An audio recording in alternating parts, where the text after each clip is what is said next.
বাংলাদেশ এখন গোটা বিশ্বের আলোচনার কেন্দ্রে রয়েছে, কারণ বিগত দিনগুলিতে বারংবার এখানে এমন কিছু ঘটনা ঘটেছে যা বিশ্ব রাজনীতিতে বড় প্রভাব ফেলেছে।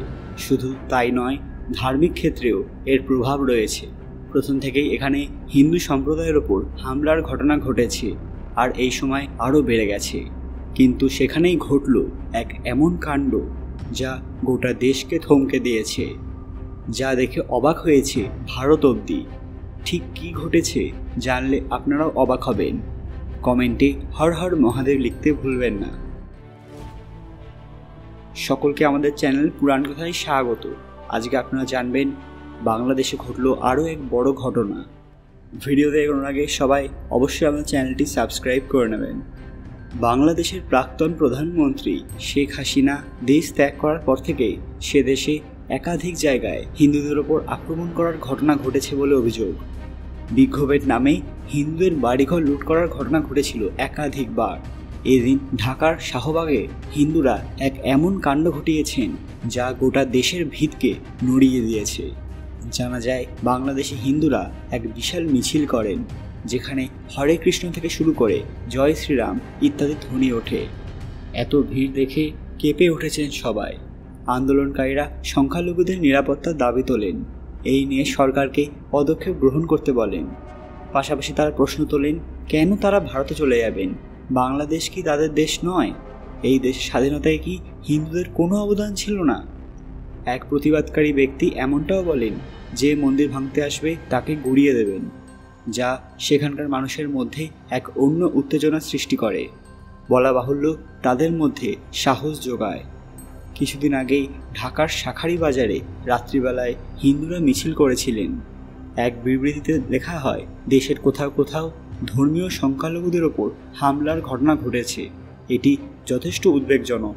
এই বিবৃতি প্রকাশের পর থেকেই জানা যায় সংখ্যালঘুদের একটি প্রতিনিধি দলের সঙ্গে বৈঠক করার সিদ্ধান্ত নিয়েছেন অন্তর্বর্তী সরকারের প্রধান মোহাম্মদ ইউনূস।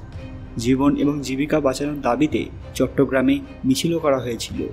সেখানে এক স্লোগান দেওয়া হয়, মাতৃভূমি বাংলাদেশ থেকে তারা কোথাও যাবেন না। কিছুদিন আগে শপথ নেয় বাংলাদেশের অন্তর্বর্তী সরকার। সরকারের প্রধান ইউনূস সম্প্রতি সংখ্যালঘু সম্প্রদায়ের ওপর হামলার ঘটনাকে নিন্দাজনক বলেছেন, যা নিঃসন্দেহে এক ভালো দিক। এই মিছিলের মাধ্যমে বেশ কিছু বড় দাবি ওঠে।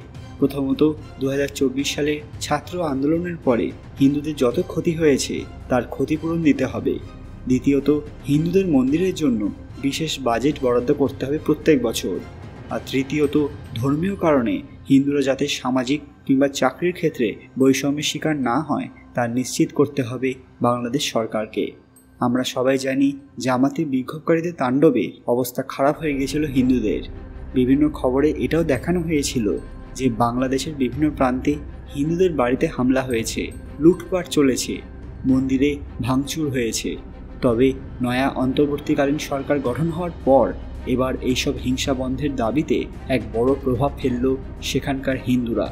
কিছু মাস আগেই করা বাংলাদেশের পরিসংখ্যান অনুযায়ী সেখানে আগের থেকে বেড়েছে মুসলিম ধর্মাবলম্বীদের সংখ্যা। এই সঙ্গে আগের তুলনায় কমেছে হিন্দুদের সংখ্যা। আগের বারের তুলনায় বাংলাদেশে হিন্দু সংখ্যা কমেছে প্রায় 1%। জানা গিয়েছিল বাংলাদেশের মোট জনসংখ্যা ছিল 16,51,58,616 জন, যা বর্তমানে কমে গেছে। অন্যদিকে শুধু হিন্দু নয়, কমছে খ্রিস্টান, বৌদ্ধ এবং অন্যান্য ধর্মের অনুসারীদের সংখ্যা। ফলে এই পরিস্থিতিতে সবার রুখে দাঁড়ানোটা দরকার ছিল। আর তাদের উপর হামলার ঘটনায় পাল্টা প্রতিবাদে হিন্দুদের রাস্তায় নামার ঘটনা রীতিমতো থমকে দিয়েছে গোটা বাংলাদেশকে। আর এটা অবশ্যই ভারতের জন্য একটি ভালো খবর। তো কেমন লাগলো আজকের ভিডিওটি? ভালো লাগলে অবশ্যই লাইক করবেন এবং এ বিষয়ে আপনাদের মন্তব্য কি সেটা কমেন্টে অবশ্যই জানাবেন। তারা কি এটা ঠিক করলো নাকি ভুল?